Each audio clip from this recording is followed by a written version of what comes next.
Okay, so we got to see this handsome guy, Morris Bellsberg. I have this other handsome guy over here, John Mills.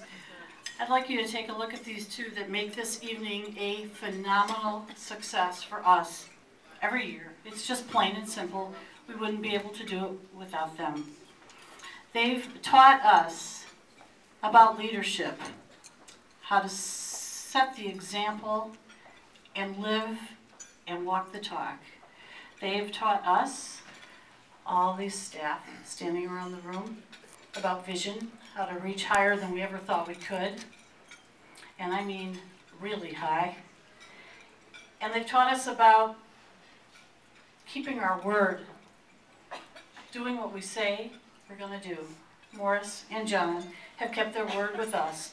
And we are incredibly and eternally grateful to you for all these years, to you, John, for all these years. You make it happen. You make it happen really big for us. You make it happen really big for someone like Jeff and his family, and that's what the Zacharias Sexual Abuse Center is all about. So please join me in thanking these two men that we love, Morris and John.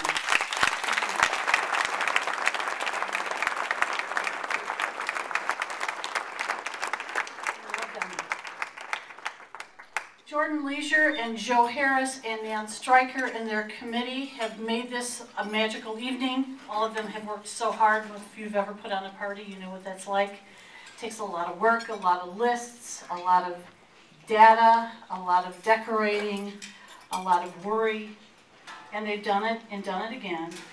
I want to thank them for their commitment, their creativity, and really for their passion. Jordan and Joe, wherever you are, and Nan, thank you to the whole committee.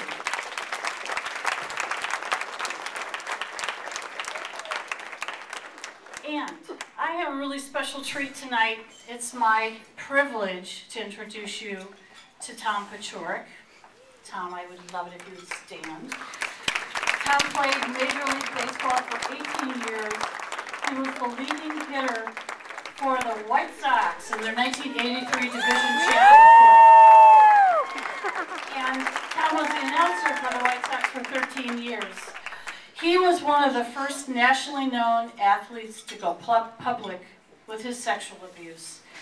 And I found that incredibly brave in that world of athletes to step up and to stand out and to speak what happened to him. He's been our spokesperson since 2002.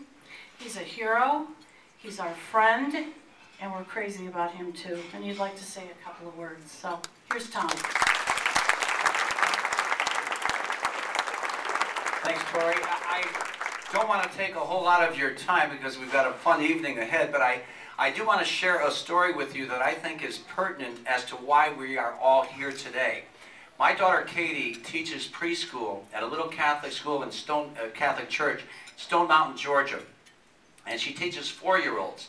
Now there's great diversity in her class. We have African American kids, we have African kids, we have Vietnamese, Chinese, Latinos. So they're, as a matter of fact, my grandson, who is 4 years old, is the only white kid in the class.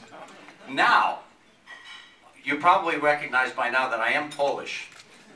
My daughter married an Italian guy. So my grandson, Joe Marino, is half Italian and half Polish.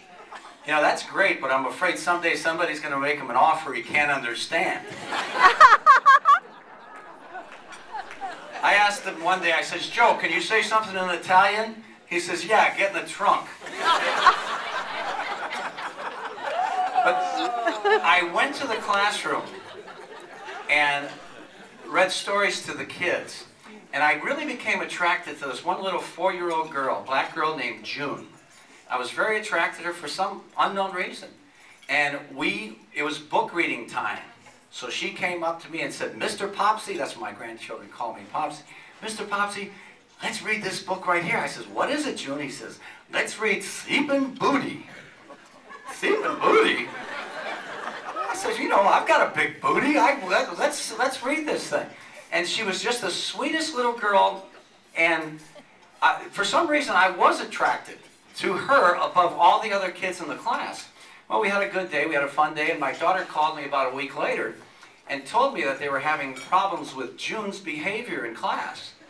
And as a matter of fact, she had to be reprimanded, and they had to call her parents in. And I wish the story would have ended with the story of Sleeping Booty.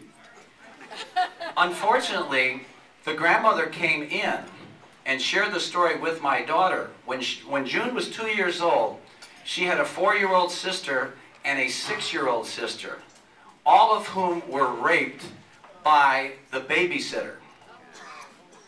Now, that's not the worst of it. Comes along as they were all infected with gonorrhea at 2 years old. So now you got to realize what kind of opportunity, what kind of chance do these kids have at being successful in their lives. I take my hat off.